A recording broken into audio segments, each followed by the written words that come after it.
ದಶರಥನ ಒಂದು ಸನ್ನಿವೇಶ ನಮಗೆ ನೆನಪಾಗ್ತದೆ. ಯಾಕೋ ಇಲ್ಲಿ ಈ ಪೀಠದಲ್ಲಿ ಇವತ್ತು ಕೂತುಕೊಳ್ಳುವಾಗ ಮನಸ್ಸಿಗೆ ಮತ್ತೆ ಮತ್ತೆ ಬರ್ತಾ ಇತ್ತು. ದಶರಥನನ್ನ ಕೈಕೇಯಿ ಪೀಡಿಸಿದಳು. ಬೆಳಗಾದ್ರೆ ರಾಮನ ಪಟ್ಟಾಭಿಷೇಕ ಊರಿಗೆಲ್ಲ ಹೇಳಿಯಾಗಿದೆ. ಸಭೆ ಕರೆದು ನಿರ್ಣಯ ಮಾಡಿಯಾಗಿದೆ. ಸಾಮಂತರ ಸಭೆ ಕರೆದು ಅಥವಾ ಸಮ್ಯಕ್ ಜ್ಞಾನಗಳ ಸಭೆ ಕರೆದು ದಶರಥ ನಿರ್ಣಯ ಮಾಡಿಯಾಗಿದೆ. ಸಿದ್ಧತೆಗಳು ಪ್ರಾರಂಭ ಆಗಿದೆ. ರಾಮನನ್ನು ಕರೆದು ಹೇಳಿಯಾಗಿದೆ 2 ಬಾರಿ, ನಾಳೆ ನೀನು ರಾಜ ಅಂತ, ಯುವರಾಜ. ರಾತ್ರಿ ಇದ್ದಕ್ಕಿದ್ದಾಗ ಕೈಕೇಯಿ ಆ 2 ವರಗಳನ್ನು ಕೇಳಿದಳು.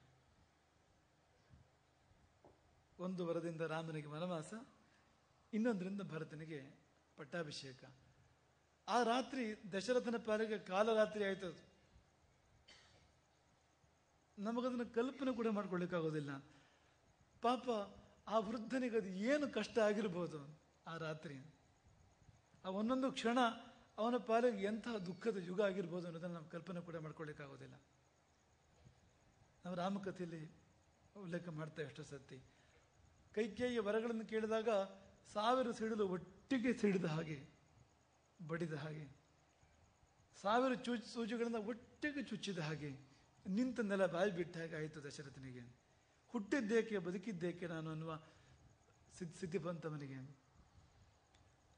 ಆತ ತನ್ನ ವಿಕಟ ಪರಿಸ್ಥಿತಿಯಲ್ಲಿ ಒಂದು ಶಬ್ದ ಹೇಳ್ಬಿಡ್ತಾನೆ, ಹೆಚ್ಚು ಅದು ಒಂದು ಮಾತು ಹೇಳ್ಬಿಡ್ತಾನೆ. ಏನು ಮಾತು ಅಂದರೆ, ಧಿಗಸ್ತು ಯೋಷಿತೋ ನಾಮ ಶಠ ಸ್ವಾರ್ಥಪರ ಸದಾ. ಅದರ ಸಾರಾಂಶ ಎಷ್ಟು? ಸ್ತ್ರೀ ಕುಲಕ್ಕೆ ಧಿಕ್ಕಾರ ಅಂತ. ಅವನ ಬಾಯಿಂದ ಆ ಮಾತು ಬಂತಂತೆ ಆ ರಾತ್ರಿ. ಸ್ತ್ರೀ ಕುಲಕ್ಕೆ ಧಿಕ್ಕಾರ, ಇವರೆಲ್ಲ ಮೋಸ, ಇವರೆಲ್ಲ ಬರೀ ಸ್ವಾರ್ಥ, ಶಠಾಹ ಸ್ವಾರ್ಥಪರ ಸದಾ. ಆದರೆ ಅದೇ ಉಸಿರಿನಲ್ಲಿಯೇ ಇನ್ನೊಂದು ಮಾತನಾಡ್ತಾನ. ಅವನಿಗೆ ಕೌಸಲ್ಯ ನೆನಪಾಯಿತು. ಆಗಿಂದಾಗ ಕೌಸಲ್ಯ ನೆನಪಾಯ್ತು ಅವನಿಗೆ. ಹಾಗಾಗಿ ಅದೇ ವಾಕ್ಯ ಪೂರ್ತಿ ಆಗೋದಕ್ಕಿಂತ ಮುಂಚೆ ಅದೇ ದಶರಥ ಆಗ್ರಹ ಹೇಳ್ತಾನೆ, ನಬ್ರವೀಮಿ ಸ್ತ್ರೀಯ ಸರ್ವಾ ಭರತಸ್ಯೈವ ಮಾತರಂ.